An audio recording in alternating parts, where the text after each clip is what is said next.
All right, I'd like to call the Board Operations Committee meeting to order. Would everyone please rise for the Pledge of Allegiance? I pledge allegiance to the flag of the United States of America and to the republic for which it stands, one nation, under God, indivisible, with liberty and justice for all.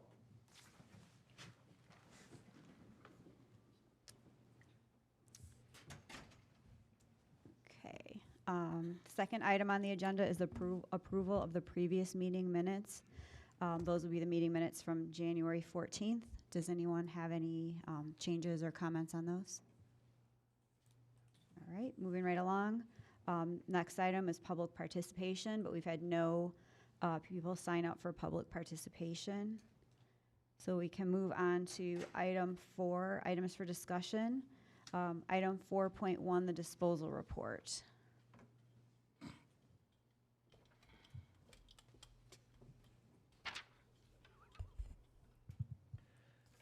Good afternoon. I'm here to present the fixed assets disposal list for the month of February. This month's disposal consists of broken and obsolete tech, weeded books, broken equipment. There are no out of the ordinary items for disposal this month. Does anybody have any questions? No, thank you. Thank you. Item 4.2, treasurer's report.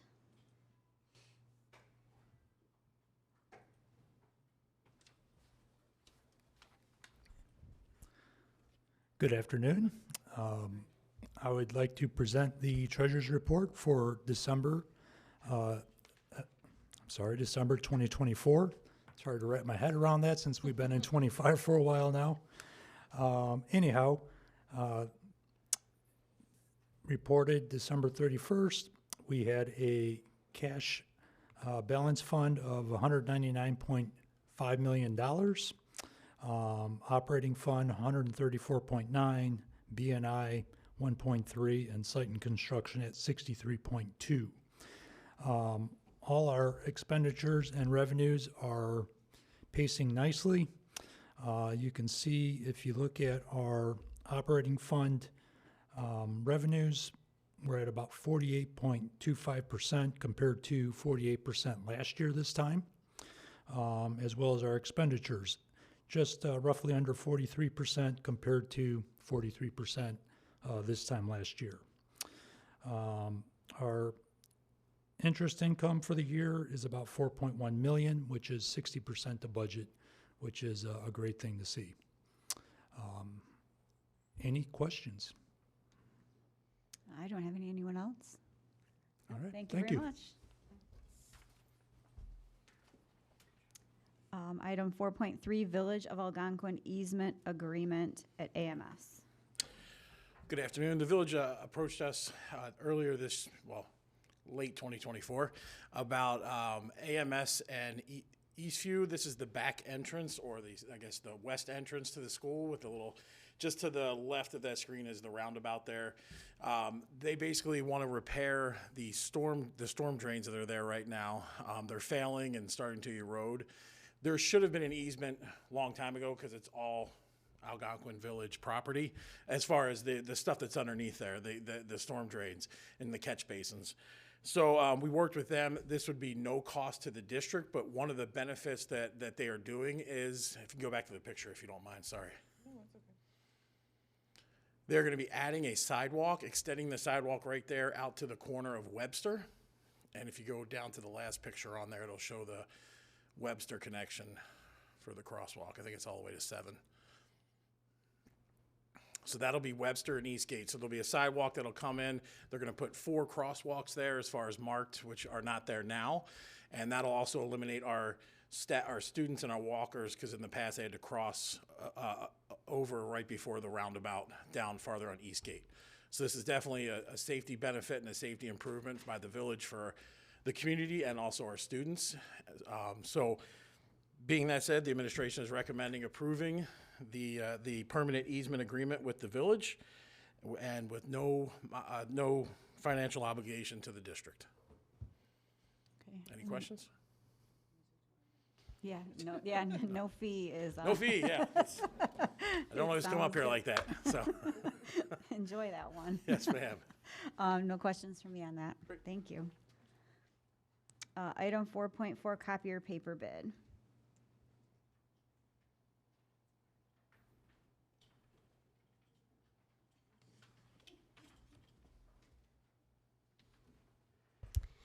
Good afternoon again.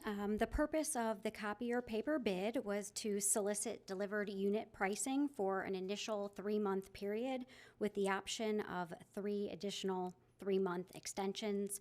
The bid was released last month on January 9th via BidNet. There were 16 vendors that downloaded the solicitation from BidNet, and the district received 3 bids and their required samples. We hosted a public bid opening on January 29th. The contract term for this new bid would be March 1st through May 31st, and administration recommends awarding the incumbent Murnane copy paper for an estimated cost of $38,205.40.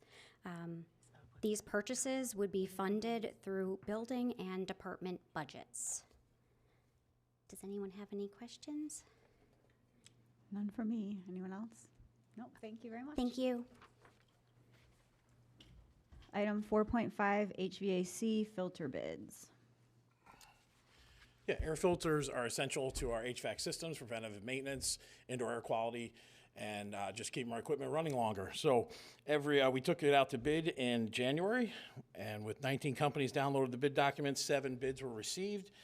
The contract term is from March 1st, 2025 to February 28th, 2026, with the possibility of 2 one-year extensions. Midwest Air Filter out of Grand Rapids, Michigan was awarded contract pricing for an estimated amount of $69,542.86 for purchasing pleated air filters. Filter Service Incorporated out of Des Plaines, Illinois was a contract pricing for an estimated contract award of $3,042.65 for purchase of roll filters. Funding for these HVAC filters will come out of Operations and Maintenance Fund 20.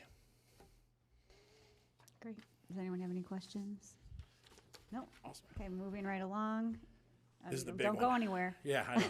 Item 4.6, summer 2025 construction bids. Absolutely. So, continuing the work of improving our buildings during the summer.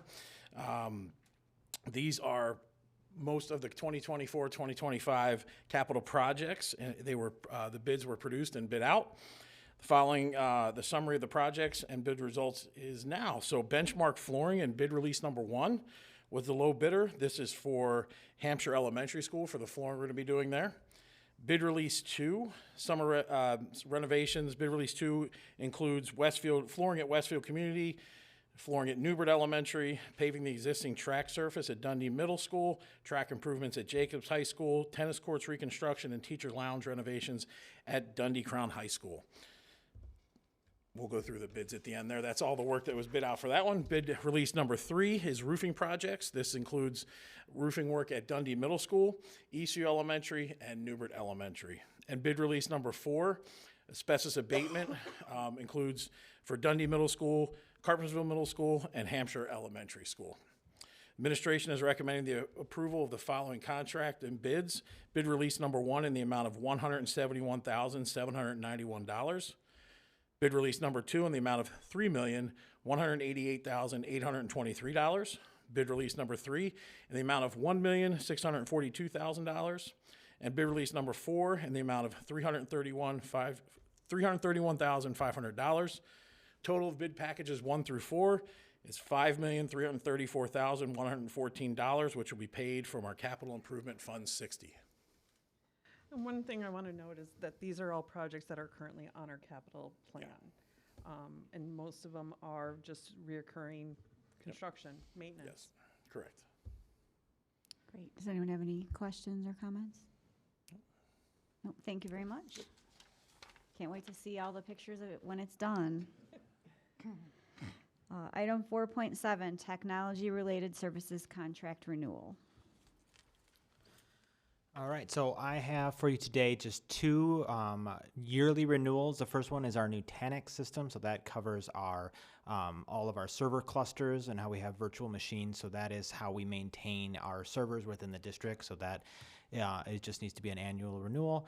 And then our Palo Alto is our firewalls. So that is our we are recommending a 1-year renewal on that because we are looking right now at E-rate to see if we can potentially get new boxes through our E-rate funding. And so that's why I'm only looking for a 1-year renewal, because if that does work out, then we'll have a cheaper cost on a Palo Alto for a multi-year contract. So for these two renewals, we're looking at $141,273 and 62 cents for Nutanix, and for our Palo Alto, $196,030 and 37 cents. All coming from the technology budget. Great. Any questions or comments? That one? Okay, thank you. No, thank you. Item 4.8, the master facility plan update. So I'm going to invite Kelsey Jordan from Leggett up to the podium. She's going to provide a recap of the master facility plan development process, and she's going to go through all of the components of it and give you a first blush of what projects we're looking at right now. Yes. Awesome. Thanks for having us up here again. I'm sure that you could quote the 5 steps of the master facility plan by now after seeing it a couple of times, which is great because it's black. But while reviewing the process, it started in 2023 with the gather phase. And then we completed October, November, the envision, define, consider phase. And right now we're where that yellow line is at, right between consider and transform. And understanding what the possible opportunities could be from all of the data that has been gathered.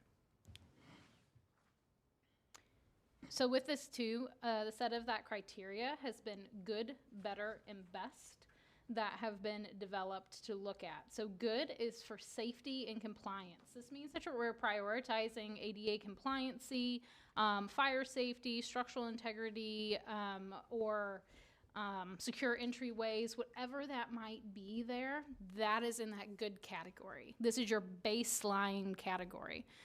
It goes up from there with better for capacity challenges, which expand in growth areas and address the overcrowding that are at some of the facilities. And then from there, even one step better is best. So educational enhancements, which support learning with flexible and modern environments and spaces. So whatever that might be. So again, good is your baseline, then better, then best. So how we'll outline this as well, to look at it for the next 2 years of possible projects, so 2026 and 27 of recommended ideas. For an example, we have on the left side of the screen the identified priorities of the facility master plan that have been addressed very recently, and then a recap of what that good, better, and best is.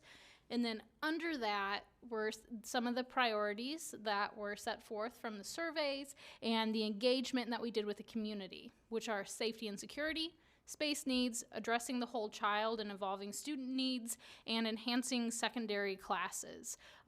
Those themselves are also encompassed in the good, better, best as well. So what you'll see in the next couple pages, if it is light green, that means the identified priority has been met at that school. And if the next page, if it's black, it means that that identified priority aligns with the recommended improvement. And that item still needs to be addressed at that facility. So for example, on the next slide, you have Big Timber and all the priorities have been met. So it's 100% a green school. So hooray, good job. So there are items like that, schools like that, that are all green. So looking at 2026 and moving forward would be Parkview, and recommended to do the addition there. That addition addresses good by having a secure entry in that area. It addresses better because it addresses the capacity enrollment situation there. And then it addresses best by providing those educational opportunities while understanding better. And then it addresses the other items from the community as well. We check-marked it as yes, already having enhanced secondary classes. That's more of a high school, middle school item versus an elementary item. Also for 2026, we put up there as an item is the recommended traffic improvements there, whatever the board may decide on how to move forth with that. But we wanted to make sure that we put this on here as something that is on your radar coming up. 2027 multi-year process would be recommended to review Dundee Crown High School. This high school has great needs in the aspect that for safety and compliance, capacity and enrollment, and educational enhancements, it aligns in all categories when it comes to what the community staff and students' priorities are as well. So what this would be is recommending to relocate the entry and expand upon the common space and add more cafeteria space. I'm sorry, add more classroom space where the existing cafeteria was located. So there's the first floor, I'm sorry. and then there's the second floor. There. Perry is recommended in 2027 to review an upgrade for their secure entry. Their secure entry sequence, which is what's being noted there in the little gray box. Same with Hampshire Elementary, and same with Newbert. I will note too that on these three schools, we're saying that this is just what is recommended for 2027. That may not be the only enhancement recommended at that facility, but overarching, just looking at 2027, that is what is recommended, is to address safety and security first and foremost.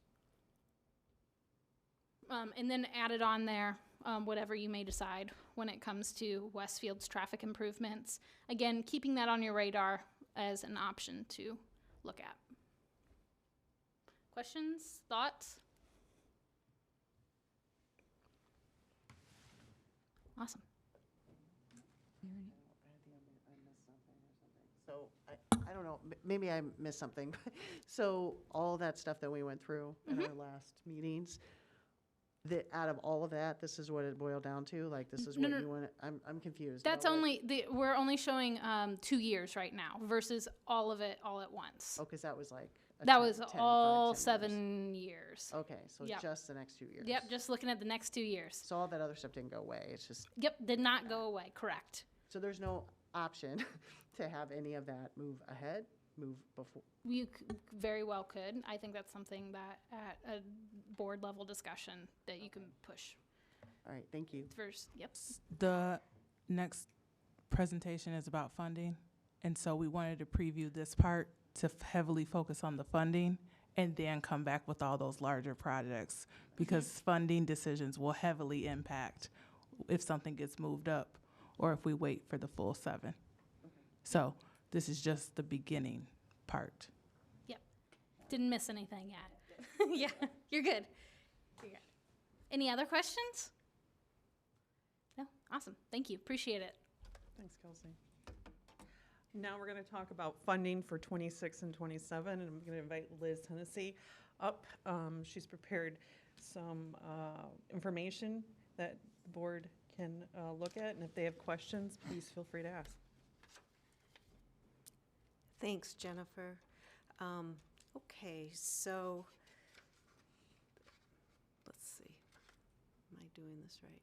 There we go. There it is. Okay, this is a summary of the dollars related to the master facility needs and the master facility plan that you, I think, reviewed in your entirety before this. So just to orient you, on the top line is the fiscal year that we're talking about, FY 26 through 31. And then it says summer, so it talks about when some of the work would be done. So for example, FY 26, that fiscal year starts July 1 of '25 and goes through June 30 of '26. So that encompasses summer of '25. Similarly, for fiscal year '27, and so on and so forth. So the next line is life safety items. Sorry. That's okay. So these are specific health, life safety items identified by Leggett and LAMP, so that over the 5-year period, they'll total 68 million.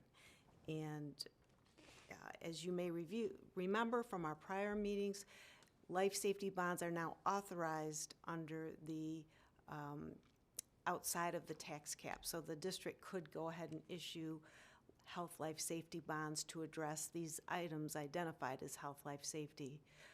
There is a process to that, which includes life safety amendments being sent to the Regional Office of Education for approval, then down to the Illinois State Board of Education for final approval before bonds can be issued for those.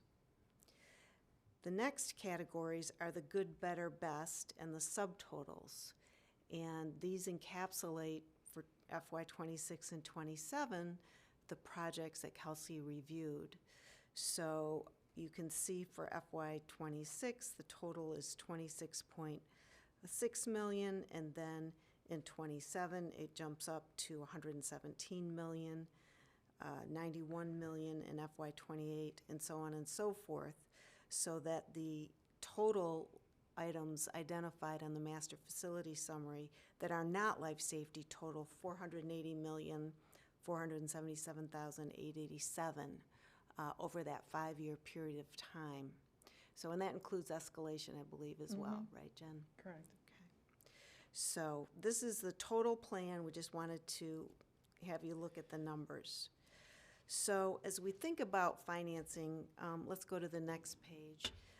We're focusing on this page on the various options the district has. And under the yellow headings are the types of bonds paid from the tax levy, debt service, bond and interest fund, and then on the right side, under the green, is paid from operating funds, typically O&M fund revenues. And so let's start out first with some of the money the district has on hand in its capital projects fund.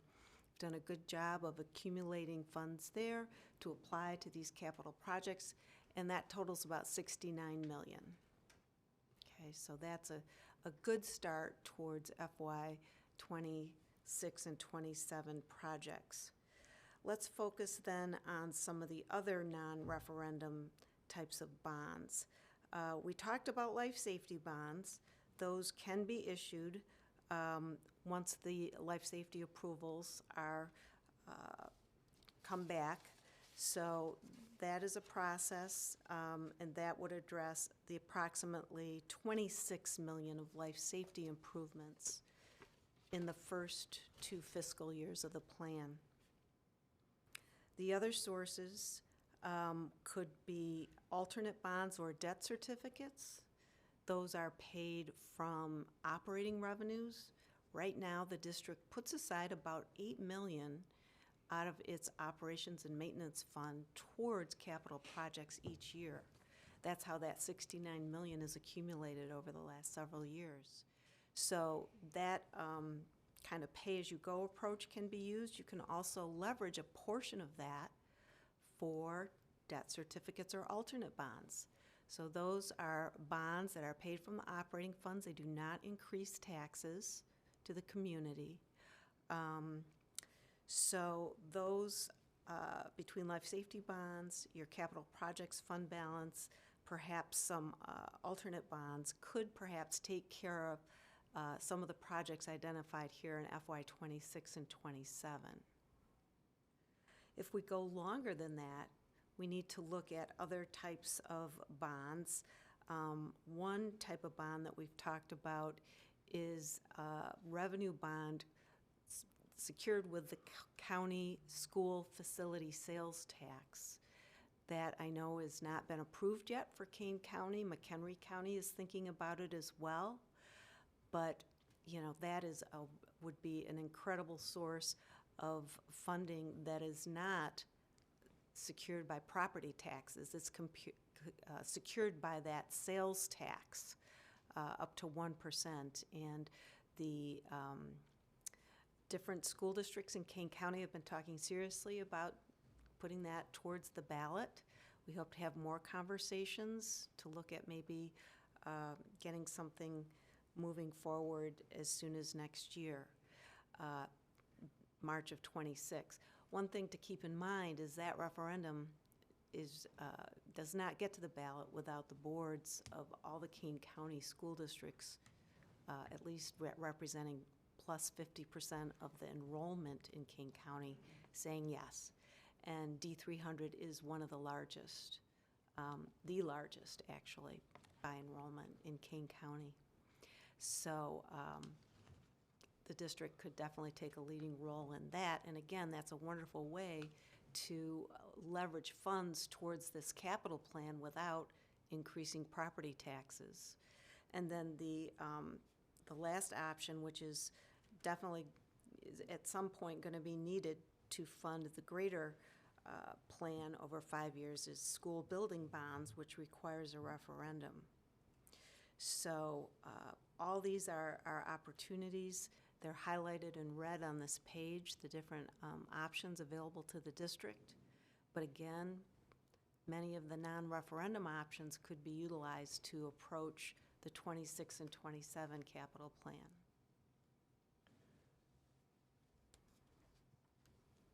Any questions? Could you go back to that slide that had a lot of information that I was trying to digest This while one? Sure. listening? Yeah. Yeah. So the red indicates that those require referendums? No, Okay. only the school building bonds. Okay. Requires a direct referendum from D300. The county school facility bonds is a county-wide, or tax, is a sales tax. It's a county-wide referendum. However, to get the question on the ballot, schools with over 50% of the enrollment in Kane County would have to approve a resolution initiating that public question. So the district would need to be involved in that step to get that question on the ballot, so the voters of the entire county could weigh in on that county school facility sales tax. And which column is that on here? It's under the alternate bonds, but it's not specifically on this sheet because it's not something that's directly within your authority to issue. This just reflects bonds that you are able to issue with a motion of the school board as opposed to. It provides the revenue stream to go towards those bonds. So like our operating funds, it provides that stream of revenue, the county facility tax.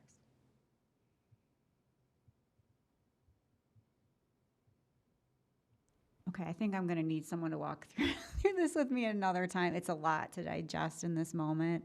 And, yeah, I'm not fully I'm with her. getting what you presented. So the red, can you tell that there's no P on here? So what does the red indicate versus the green? The red are types of bonds that the district could issue to help fund the master facility plan. Okay. So if we just go across the page, school building bonds, those are voted on by referendum. Those require referendum, and you can see that in the second column. So a referendum is required. And so that is a separate levy. It does increase taxes, but depending on how much you issue, it may or may not. And I think I've shown the board in the past that you've got outstanding bonds, so the new bonds could be feathered in with some refunding options so that we could even do a bond issue without increasing taxes. In fact, you know, some of our most recent options, we've looked at being able to do almost $240 million without increasing the tax rate that is currently out there on your existing bonds. But it still has to go to referendum. Still has to go to referendum. Okay. So So- that's the first column. It's like Elgin doing the zero increase. That's what we're talking about.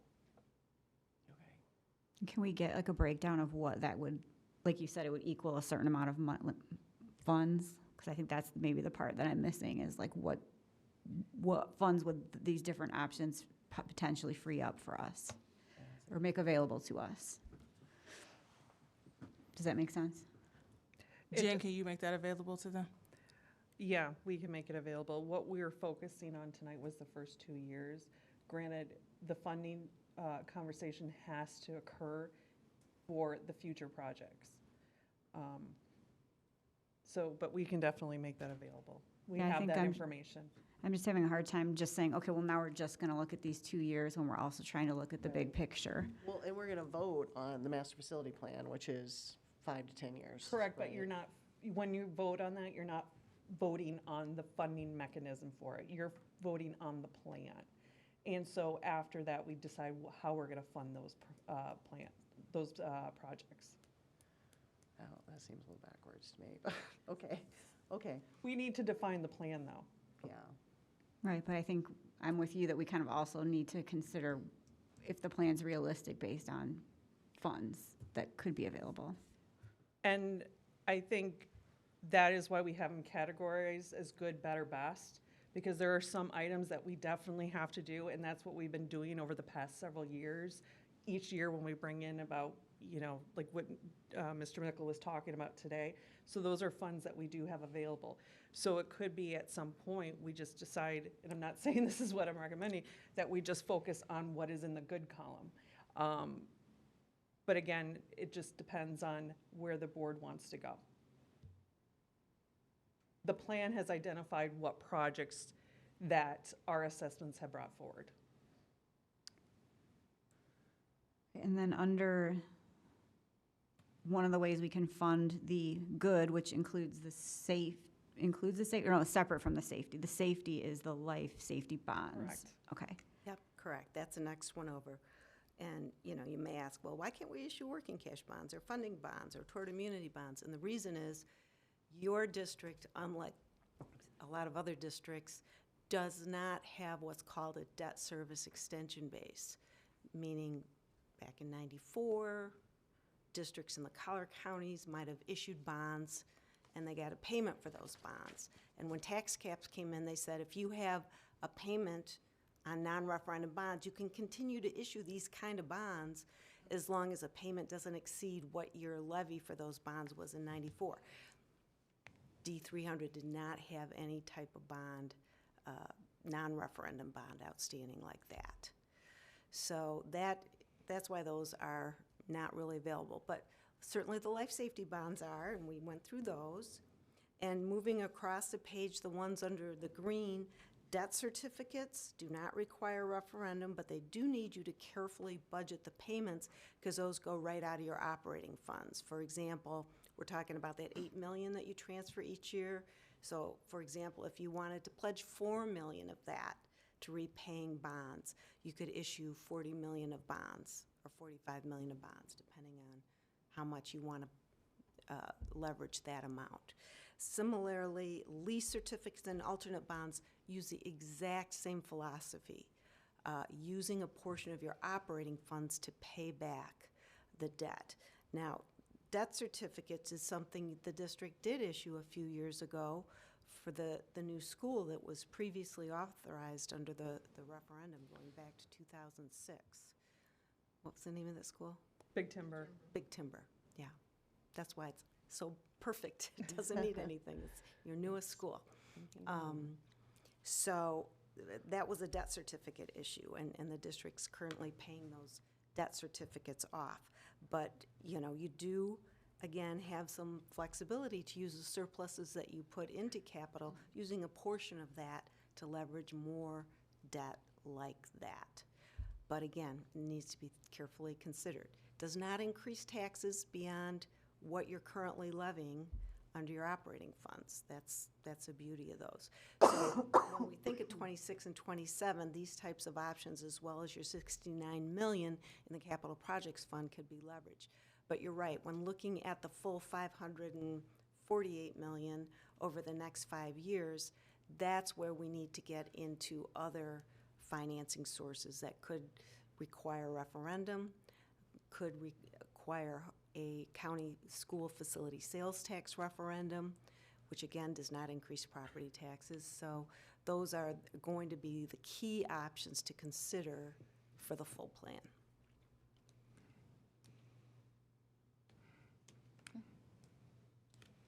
Any other questions? So we'll be looking at, it sounds like, in more detail as we move forward and breaking out the possible, if we have those numbers to know the funding availabilities that could fall in those carries, then we can figure out how to, the possible scenarios that would fund the projects beyond 2026, 2027, and the 2026, 2027 projects. I made a couple of notes. Okay. Yes. Sounds good. Look forward to hearing more about that, because that's the critical piece. Thanks. Thanks, Liz. Okay, that concludes the items for discussion. Item 8 is announcements, which is that the next Board Operations Committee meeting is scheduled for Tuesday, March 11th, 2025 at 4:30 p.m. And with that, we are adjourned. Thank you, everyone. So we have a board meeting this. Okay. We haven't had many of those since I got back. I So know. like, what? I know, because that's this room right